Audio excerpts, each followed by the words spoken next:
Hello friends, मेरे YouTube channel में आप सभी का स्वागत है। आज की वीडियो में हम बात करने वाले हैं कक्षा 9 का जो पेपर है आपका हिंदी का, आपकी अर्धवार्षिक परीक्षा के लिए। तो फटाफट से जुड़ जाइए और जिन्होंने पुराना वीडियो नहीं देखा है वो भी एग्ज़ाम से पहले देख कर जाइए। किसी भी प्रश्न में आपको दिक्कत आती है तो डिस्क्रिप्शन में व्हाट्सएप ग्रुप का लिंक दिया हुआ है, वहाँ पर आप व्हाट्सएप के ग्रुप में जाके क्वेश्चन को डालिए, आपको उसका उत्तर मिल जाएगा। तो आइए बिना देरी के स्टार्ट करते हैं पहले प्रश्न से। पहला प्रश्न है आपके सामने, आपको दे रखा है अपठित पद्यांश। ऐसे प्रश्नों में जहाँ अपठित पद्यांश आते हैं या गद्यांश आते हैं उसको ढंग से पढ़ना है और प्रश्नों के उत्तर उसी के अंदर ढूंढने हैं, क्योंकि उसी के अंदर वो लिखे रहते हैं। तो ये पूरा आपका पद्यांश है।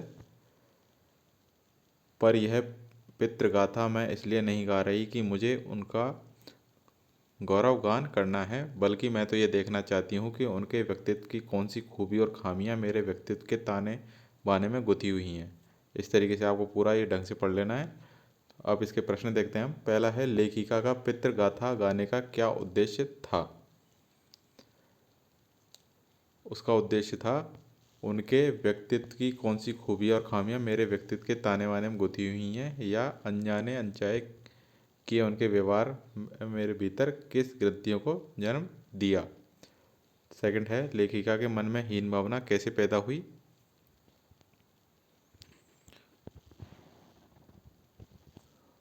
मैं काली हूँ, बचपन में दुबली और मरियल भी थी। इन सब बातों की वजह से उसमें हीन भावना थी। नेक्स्ट है, लेखिका के प्रति उनके पिताजी की क्या सोच थी?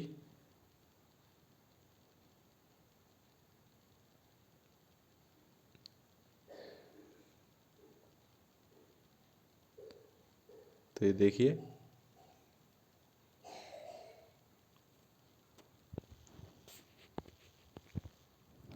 नेक्स्ट प्रश्न है, लेखिका क्या मिलने के बाद भी हीन भावना से नहीं उबर पाई? तो लेखिका नाम सम्मान और प्रतिष्ठा पाने के बावजूद आज तक उबर नहीं पाई। हीन भावना क्यों आई उसे? वो काली थी बचपन में और दुबली मरियल थी, लेकिन उसके पिताजी को कौन पसंद था? गोरी स्वस्थ और हंसमुख बहन सुशीला पसंद थी। उनकी कमजोरी थी गोरा रंग पिताजी की, इस वजह से उसमें हीन भावना पैदा हुई। नेक्स्ट है, लेखिका के पिताजी ने हर बार गोरे रंग की तुलना किससे की? तो बताइए, उन्होंने गोरे रंग की तुलना किससे की?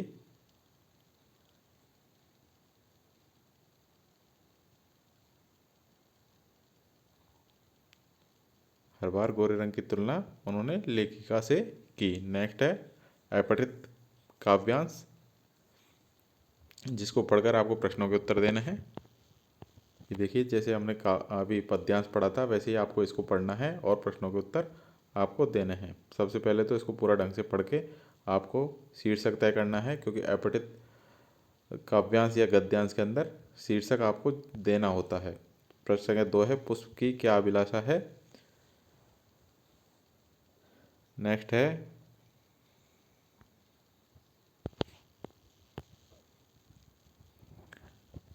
चाह नहीं देवों के सिर पर, खाली जगह इटलाऊं पंक्ति में चाह का क्या अर्थ है? चाह का मतलब है इच्छा। 9 नंबर है, पद्यांश में रेखांकित पद का क्या आशय है? और 10 नंबर है, इन पंक्तियों में पुष्प की कौन सी भावना व्यक्त होती है? अवय खंड वह। प्रसंग 11 है, दिए गए बिंदु के आधार पर निम्नलिखित में से किसी एक विषय पर आपको 200 शब्दों में निबंध लिखना है। पहला है, जल संरक्षण हमारा दायित्व। दूसरा है, समाज निर्माण में पत्र पत्रिकाओं की भूमिका। इन दोनों में से आपको एक करना है। 12 नंबर प्रश्न है, स्वयं को राजकीय उच्च माध्यमिक विद्यालय भांदरी का विद्यार्थी मयंक मानते हुए प्रधानाचार्य जी को पुस्तकालय की व्यवस्था सुधार हेतु एक प्रार्थना पत्र लिखिए। अगर ये नहीं आता है तो आपको करना है, स्वयं को जिला कलेक्टर जयपुर मानते हुए अपने जिले के समस्त राजकीय व गैर राजकीय विद्यालयों के संस्था प्रधान को एक पत्र लिखिए जिसमें अपने विद्यालय में गांधी जी की 150वीं जयंती मनाने के आदेश दिए गए हों। 13 नंबर प्रश्न है, आपके विद्यालय में SUPW शिविर में निर्मित अनुपयोगी सामग्री से उपयोगी सामग्री बिक्री हेतु एक विज्ञापन लिखिए। अब खंड से प्रश्न संख्या 14 है, जो शब्दांश शब्द के आरंभ में जुड़कर उसके अर्थ में परिवर्तन कर देते हैं वे क्या कहलाते हैं? आरंभ में जुड़ते हैं वो कहलाते हैं उपसर्ग, और लास्ट में जो जुड़ते हैं वो कहलाते हैं प्रत्यय। नेक्स्ट है 16 नंबर, कारक किसे कहते हैं, उदाहरण सहित लिखो। 16 नंबर प्रश्न है, निम्नलिखित वाक्यों को शुद्ध करके लिखिए। पहला है रमेश की तो अकल मर गई है, और दूसरा है घर पर सब कुशल हैं। 11 नंबर प्रश्न है, पर्यायवाची शब्द बताने आपको, तीन तीन, हवा के तीन और बादल के तीन। 14 नंबर है, नेक्स्ट है विलोम शब्द, जिसमें आकाश का विलोम बताना है आपको और अपमान का विलोम बताना है। 19 नंबर प्रश्न है, मुहावरे लिखने हैं आपको, मुंह में पानी आना और दूसरा है हाथ न आना। प्रश्न संख्या 20 है, निम्नलिखित पद्यांश की सप्रसंग व्याख्या कीजिए। दोनों में से किसी एक की आपको सप्रसंग व्याख्या करनी है। अब है आपका 21 नंबर, जिसमें आपको दो गद्यांश दे रखे हैं। दोनों गद्यांशों में से किसी एक की सप्रसंग व्याख्या करनी है। अब है अतिलघुत्तरात्मक प्रश्न। अतिलघुत्तरात्मक प्रश्न का पहला है, गोपियों का मन जागते सोते किसकी रट लगाए रहता है।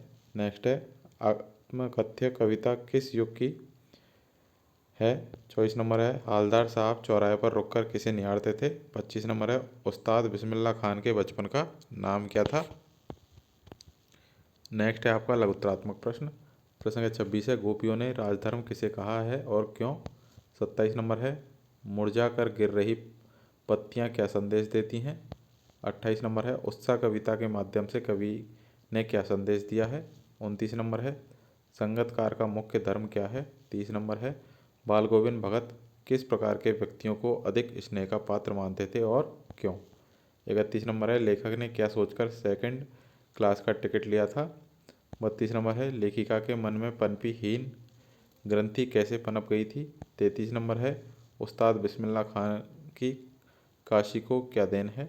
34 नंबर है, लेखक ने सभ्य किसे कहा है। अब है दीर्घ उत्तरात्मक प्रश्न। प्रश्न संख्या 35 है, गोपियों द्वारा हमारे हरि हारिल की लकड़ी कहने का क्या तात्पर्य है।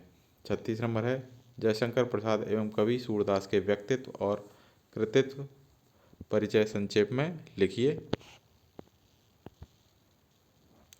प्रश्न संख्या 37 है, नई कहानी और लखनवी अंदाज में आपको क्या समानता दिखाई देती है। 38 नंबर है, ग्रामीण अंचल में बच्चों के खेल कैसे होते थे।